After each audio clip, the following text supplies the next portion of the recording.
Hey, what's going on, guys? It's Jack. Back again to start talking about the latest in 9.1.5 patch changes. Of course, as everybody's heard already, the Ripcord has been pulled, but today, Blizzard also released a further set of patch notes, development notes, and everything for the PTR that also highlights even more changes that we're going to dive into. So, probably first and foremost, right off the bat, a couple little things like 2-minute cooldowns no longer are now resetting and everything like that at the end of a raid fight or restart a key. So it's kind of nice for like paladin wings, maybe some like lower cooldown tank defensives, things like that.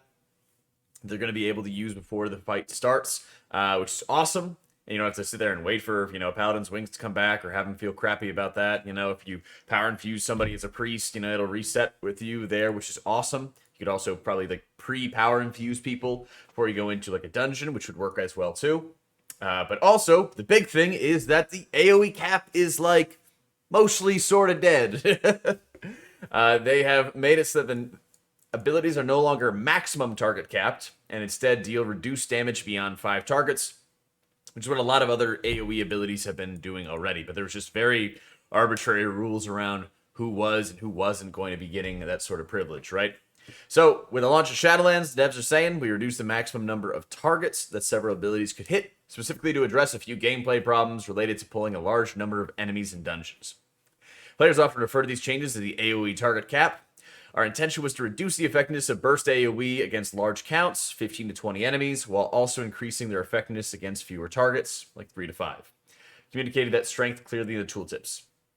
The abilities that remained uncapped were generally ones that offered low damage over a long period of time, like Blizzard or Consecration. Along with other changes, we set out to move away from pull as many enemies as possible, use all your CDs, and delete them as a predominant strategy across various forms of content.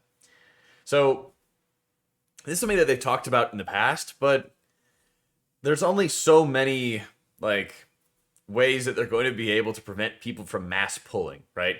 Whenever there's so much crowd control that they have in this game, and no matter how much Blizzard tries to just throw all of these deadly casters and potential one-shot mechanics, you think about Spires of Ascension as a dungeon, for example, that have the Forsworn Goliath. If you don't kick it, you're probably dead.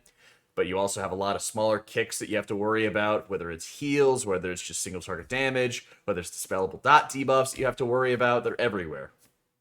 People are still finding ways to put together ridiculous mass pulls that are going through there. So part of it definitely is going to be on dungeon design, but when you have classes that you want to feel bursty, and Covenant abilities just sort of exacerbate a lot of DPS burst, I feel, this expansion, it sort of ramps those things up even more. And then some classes just don't feel like they're affected at it at all. Like you just see fire mages absolutely annihilating trash packs here and there.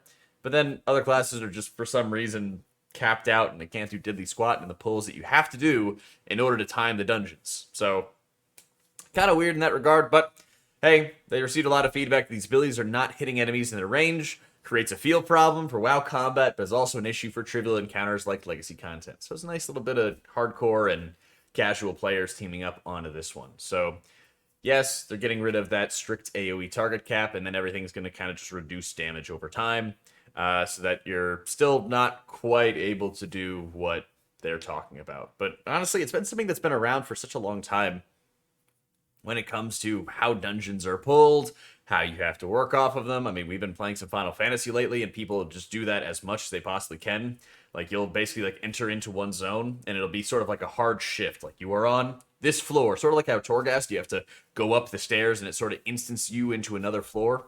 Final Fantasy does some stuff like that, but players literally grab just everything they can and go from one side of the wall to the other, and nuking everything down in some of these groups for dungeons. So it's not something that's unique to WoW, but it's just, if players are going to find a more convenient path to do so, they're going to. So I don't really know why the experiment, had to keep on going, but thankfully 9.1.5 is going to remove a lot of it.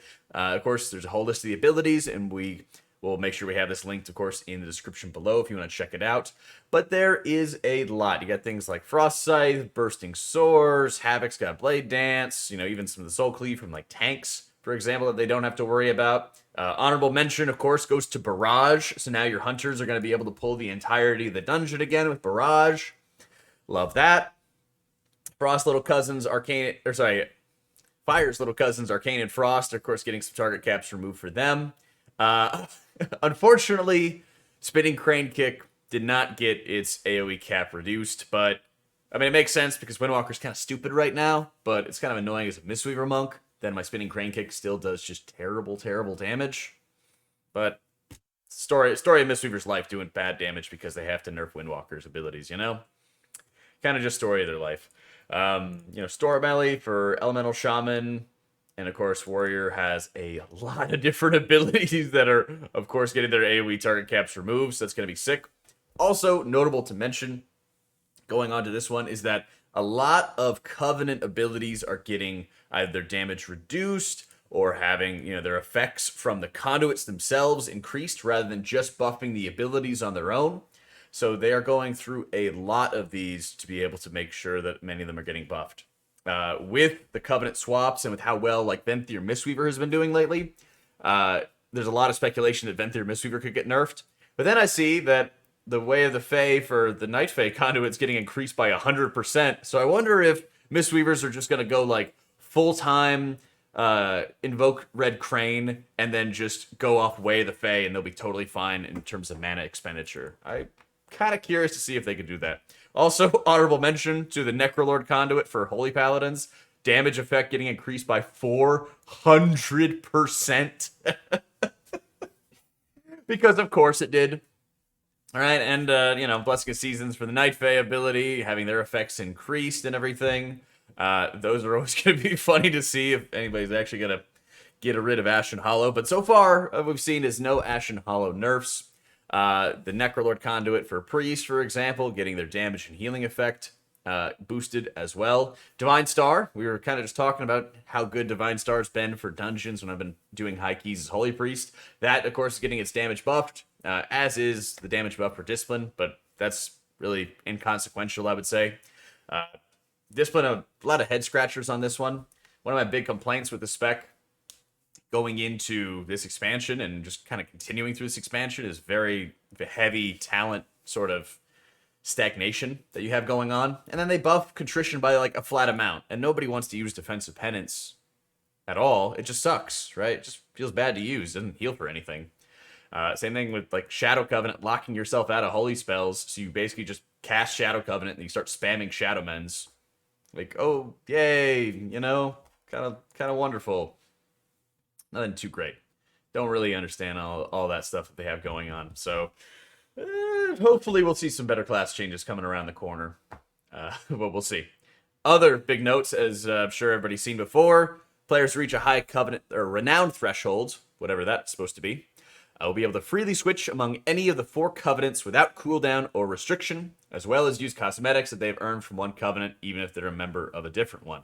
So you can put together your absolute, like, Necro, Vampire, or Angel, Fae vibes, however you like. But the Covenant switching and use of cosmetics will also apply to alts once the Renown threshold is reached on one character. The feature is going to be available later on, so that tells me they don't really know. But I'd imagine it'd be something that'd be pretty quickly within reach, or is already within reach for us. Maybe something like Renown 60. Which we've already well passed at this point. Something that's hopefully not going to screw over returning players, because I could just, especially after talking to a lot of people from stream and everything, I feel like a lot of players who have already left the game months ago are going to feel absolutely insanely frustrated or punished if they have to do all this Renown grind. Or they have to look at the appearance of saying, oh, I have 40 Renown when I left, and now I have to go get 30 more or 40 more.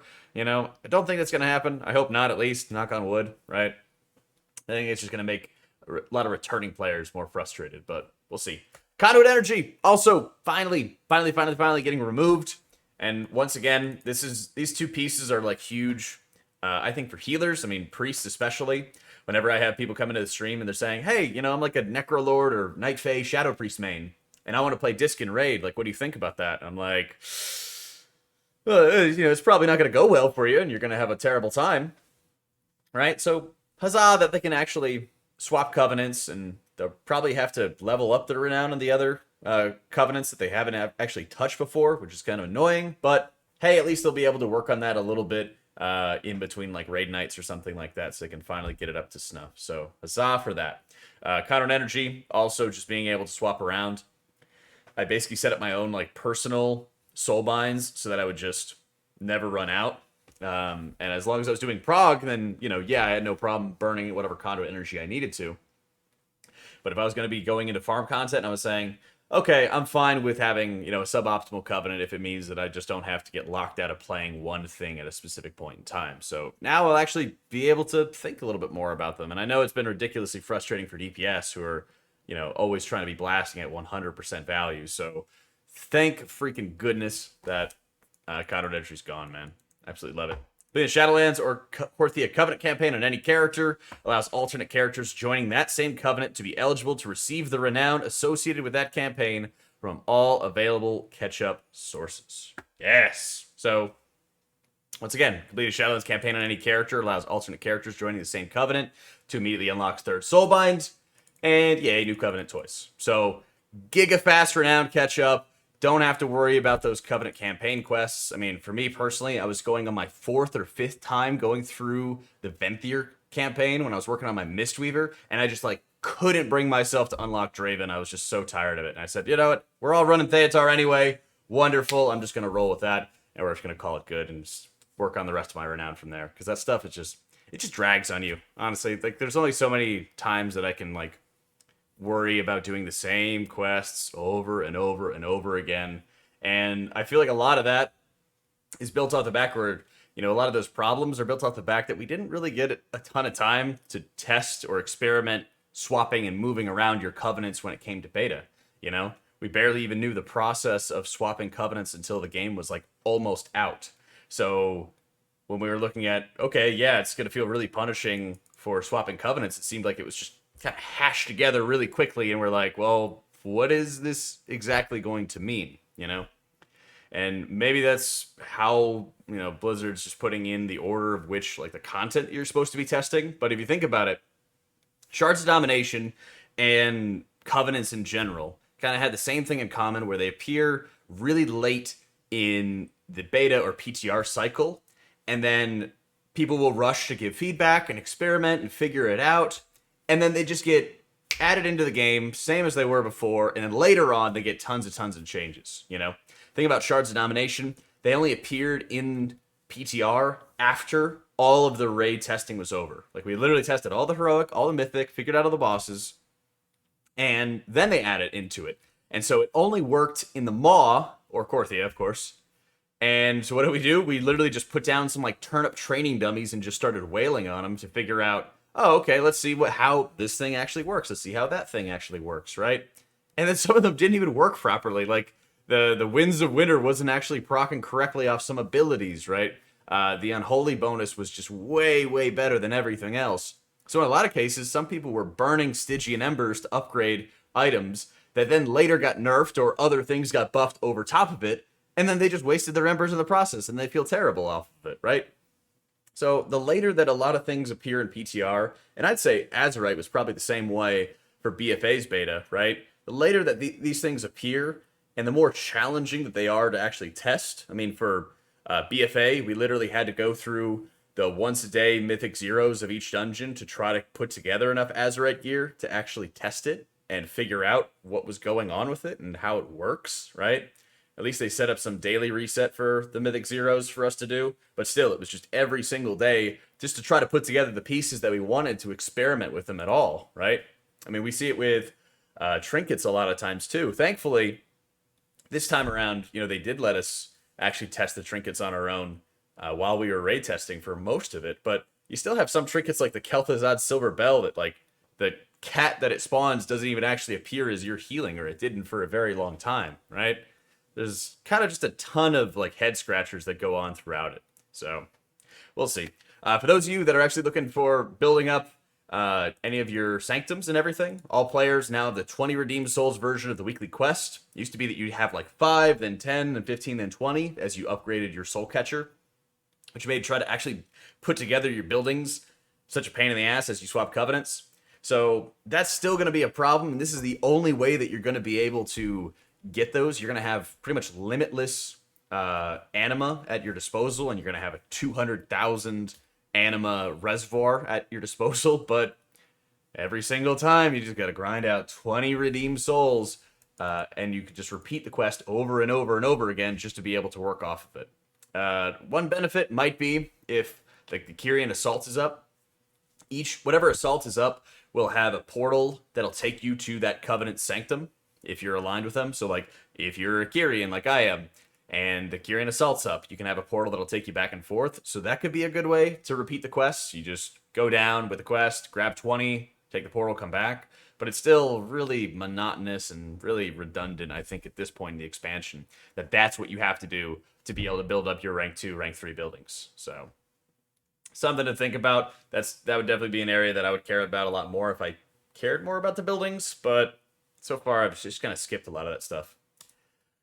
Timewalking is back, by the way, guys. This one's going to be super, super sick. Legion Timewalking is going to run for 2 weeks the first time it runs within the game, and it'll resume a regular 1-week schedule for bonus events. You got Ripcord Pulled, Eye of Ashara, Darkheart Thicket, Vault of the Wardens, Nel's Slayer, and my favorite, Court of Stars, okay? So, the list of available dungeons during the holidays has been adjusted, huzzah. And it's going to be Mythic Plus, all right? So you're going to be able to talk to Toss-Up and Ouroboros to get a time-worn keystone, allowing access to max level Mythic Plus difficulty for 6 Legion dungeons. And these dungeons, accessed in this way, have their own set of affixes. They reward loot of the same item level as Shadowlands Mythic Plus dungeons, and they count towards Great Vault rewards. But they can't appear in the Great Vault, but they will if you complete 10 Legion M Plus dungeons. You'll have the 3 options at the end of the week or the beginning of the new week from the Great Vault. So you can upgrade those pieces with Valor, but of course you're not going to get some like random 252 Amalgam 7th Spine, which, by the way, if you're a healer, as I'm sure many of you guys are, this trinket is going to be so good, I hope, whenever they end up scaling it up.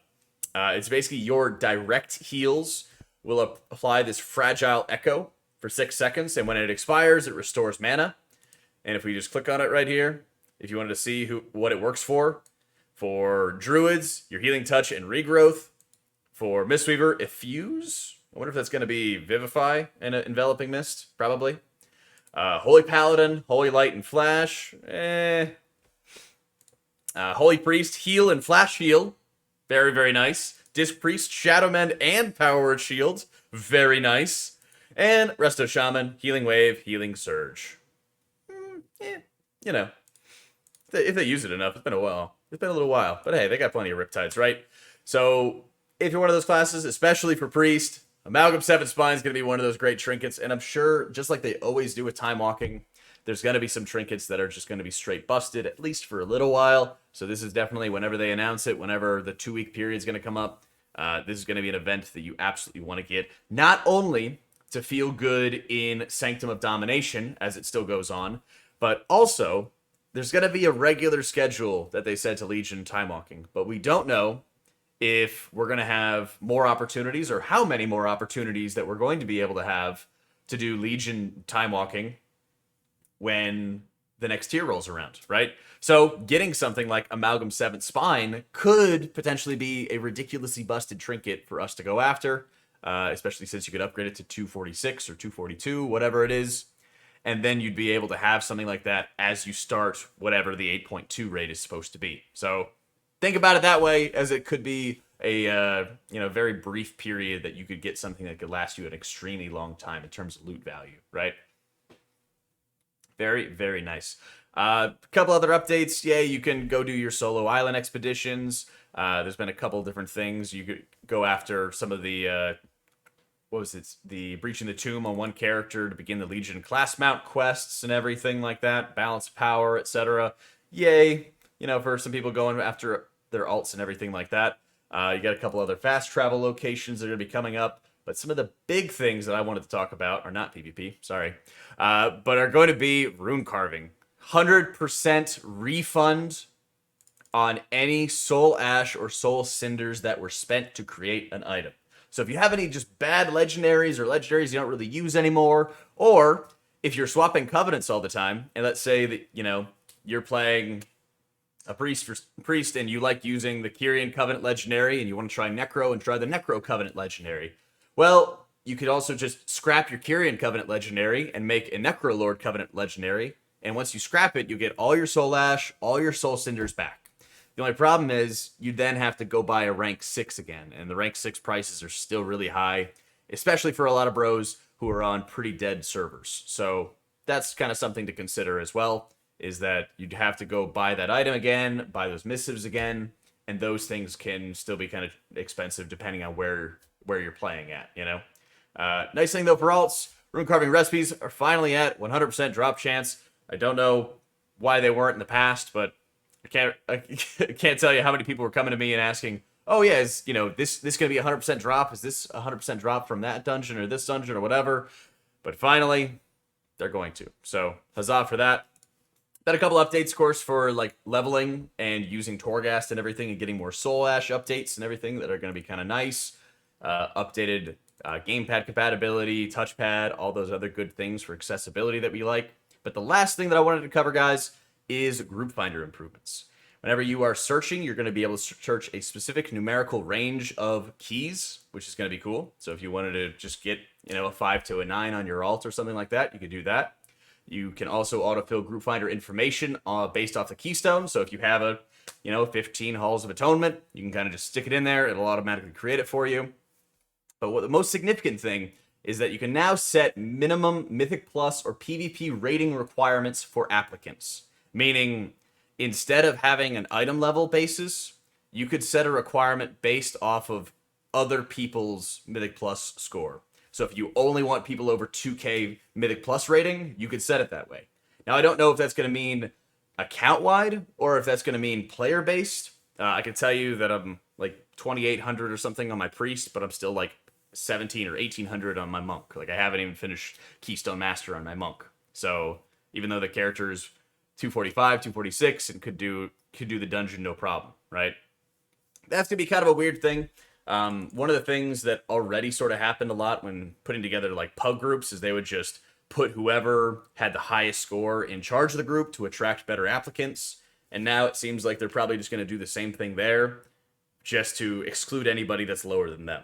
So for some people, that might just result in a lot less groups that'll be signing up. And it might also make people just a lot more like elitist throughout some of those groups. But those things already sort of existed or they already did exist because of Raider IO score, because of Blizzard's IO score and everything like that. It just kind of seems like they're taking more responsibility for what some of those outcomes are going to be having. So we'll see.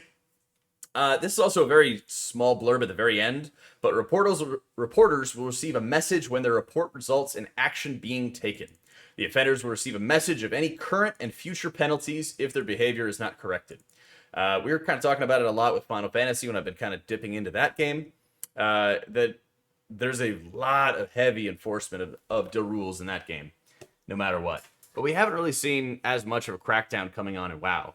A lot of cases, it's, oh, this guy got mass reported by somebody and now he's silenced, or now he's got like a temp ban or something like that that goes around until some game master can kind of come around and actually reach a verdict as to what's going on. So I don't know if this is an indication that like Blizzard's going to try to be more strict about the rules. We saw that there was some increase in like enforcement in like Overwatch, but then like the long-term effects, like people are still shouting like racial slurs when I queue up for like a quick play game. So we'll see about that in the future. I would love to see, you know, at least better results coming in on that end.